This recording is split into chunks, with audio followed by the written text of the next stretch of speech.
ఏమైంది నాని బ్రో? కింద పడ్డాను బ్రో. మిద్దె మీద నుంచి కింద పడ్డాను. చెట్టు మీద పడ్డాను. చెట్టు మీద నుంచి కింద పడ్డాను.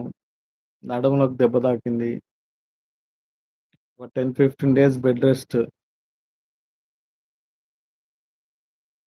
చాలా పెద్ద ప్రమాదం.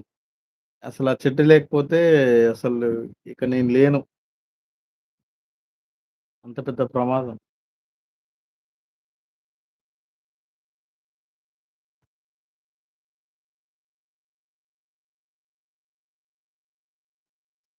ఆ చెట్టు లేకపోతే నాని ఇంకా లేడు.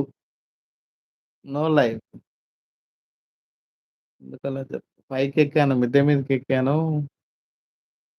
ఊకనే గోడ మీద కూర్చున్న. గోడ మించి కాలు వర్షం పడింది. కాలు స్కిడ్ అయ్యి కింద పడ్డా. అక్కడ చెట్టుంది. చెట్టు మీద పడ్డా. చెట్టు మీద నుంచి కింద పడ్డా.